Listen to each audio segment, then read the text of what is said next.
All right, so we got a kid here doing a rollover start.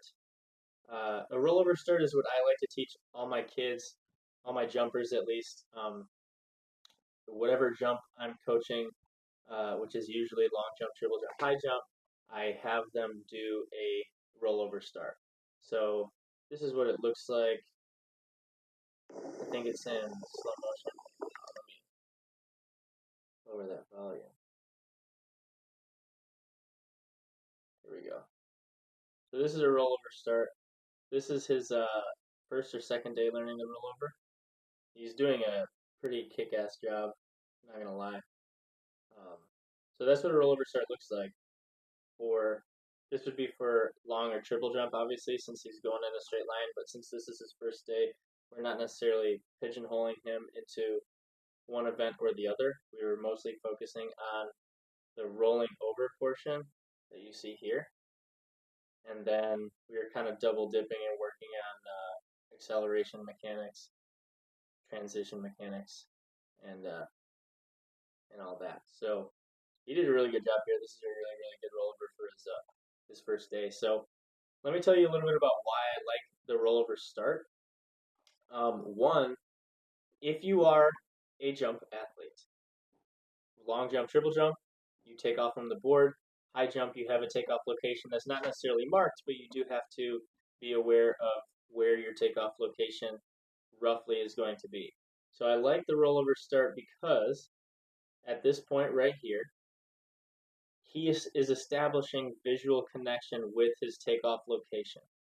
He's looking at the board, you know, he's visualizing himself in his approach, getting there, he's judging the distance between himself and the board. And high jump, it's the same thing. He's looking at either the bottom check mark right in front of him, or he's looking at the takeoff location. And it just gives you a little bit of information just prior to the jump that will help you in small ways, but it will help ultimately when you start your approach. So that's the first thing. The second thing is that when he rolls over here, assuming you get down into a good enough position, this is pretty good. We want to get down into a position similar to that of a crouch start or the set position of a block start, which we sort of see here.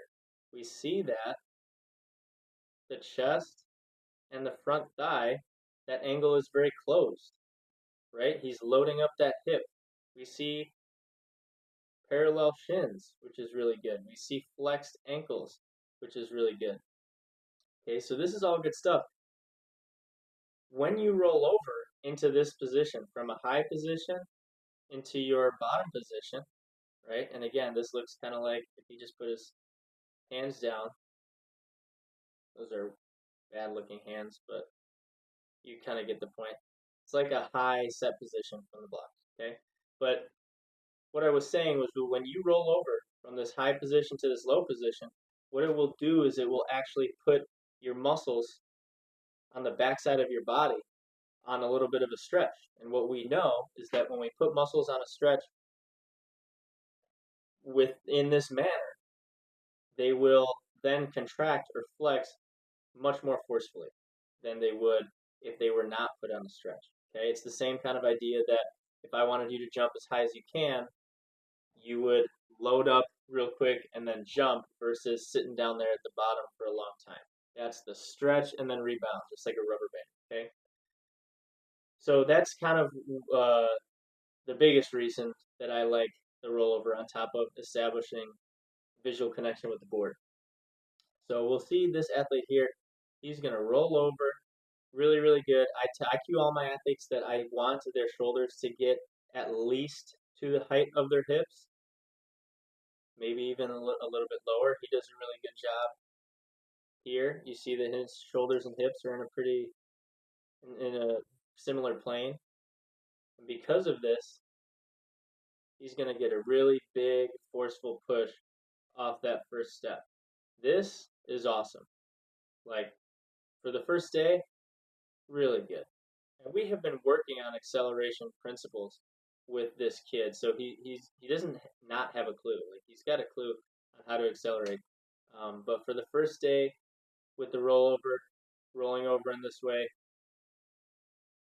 and then this sort of push off, I can't really ask for more.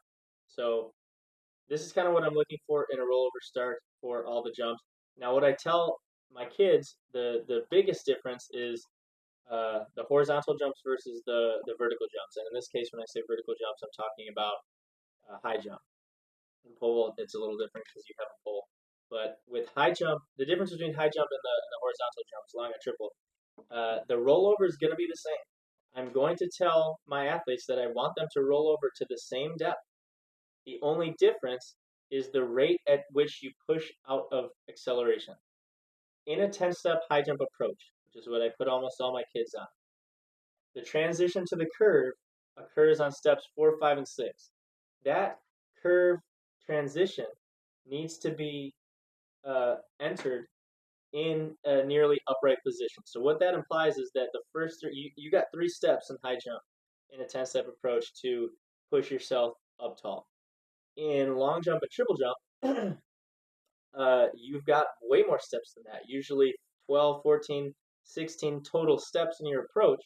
If we want roughly the first third of that approach to be acceleration pushes, that means that we're going to take probably 5, 6, 7 steps in acceleration. So the rollover depth, this position is not going to change. It's going to be always the same, always with the same foot in front, whatever foot they start with in front in the blocks is the same foot that's going to be in front in their approach. It does not matter because then it's the same skill. We're teaching different positions and we're teaching different rates of acceleration, like how quickly you're rising out of acceleration.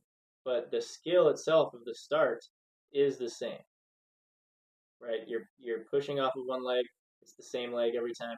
You're projecting maximally upward and outward, and you're climbing out of acceleration at just a different rates depending on the task.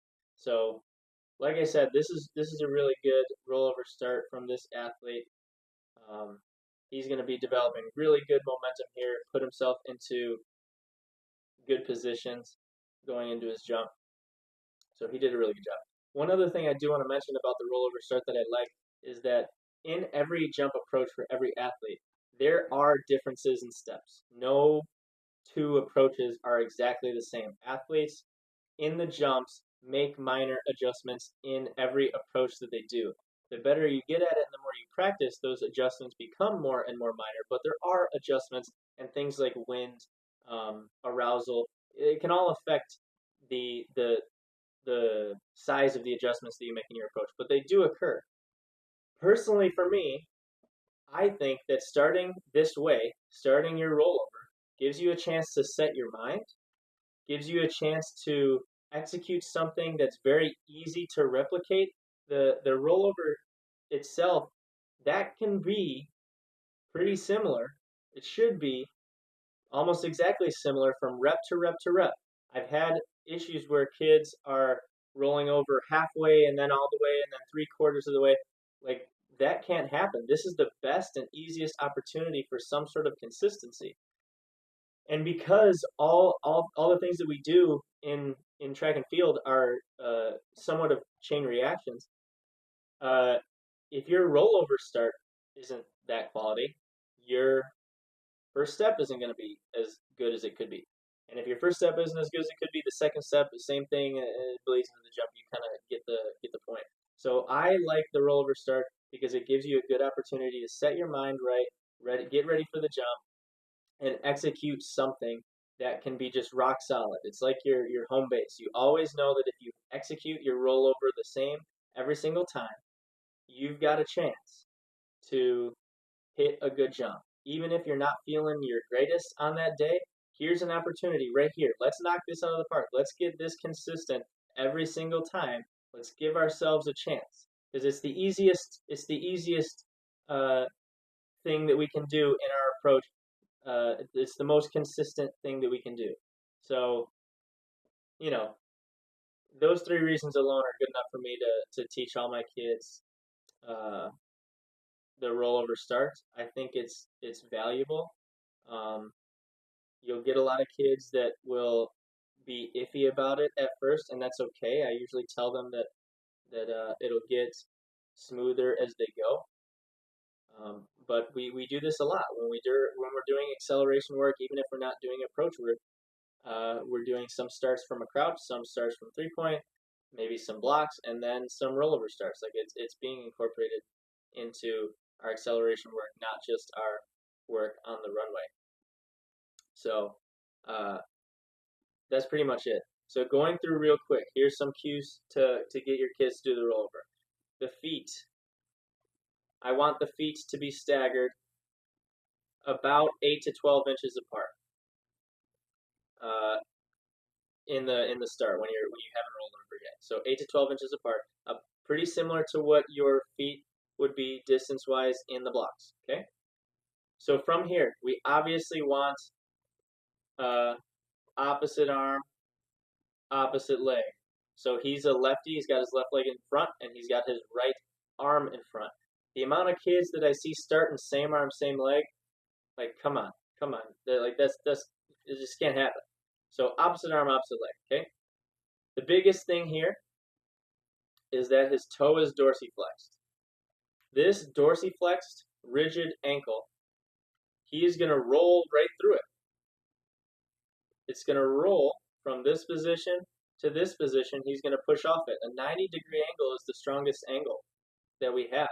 So with his toe up, he's going to roll right into it and push off with a rigid ankle. Okay? The cue that I usually give kids here is that imagine you're driving a car and you're keeping your foot, that front foot is the foot on the gas pedal. You're keeping it off the gas pedal because it's not time to hit the gas. We will put the pedal to the metal, but it's not time yet.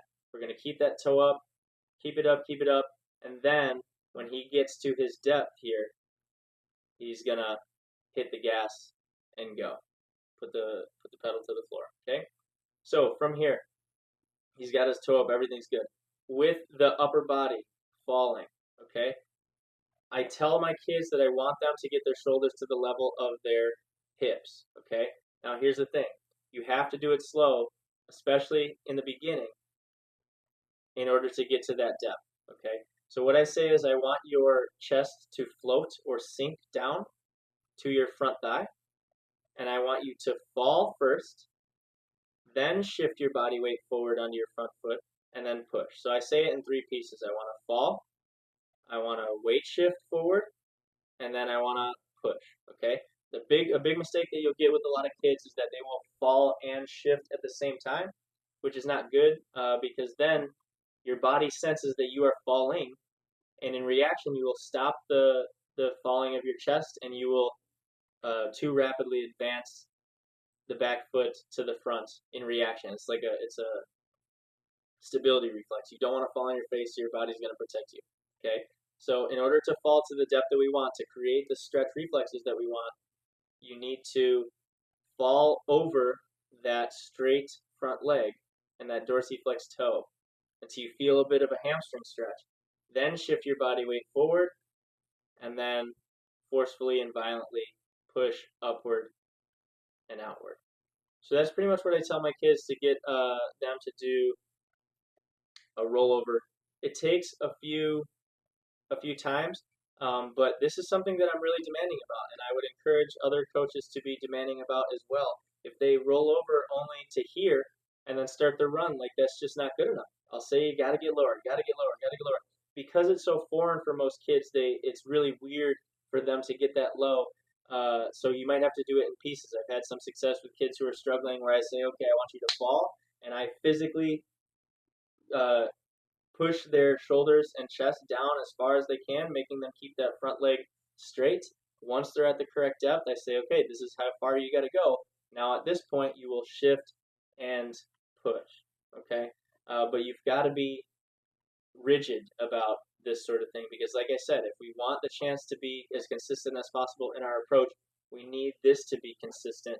We need it to be repeated, every single time the way that we need it to be repeated. Because if you're not hard on them about getting it right, I can guarantee you they will go to meets and they will stop here or they will stop here sometimes. It'll be different every single time. So you need to demand replication in practice. And if they are uncomfortable with it, it's okay.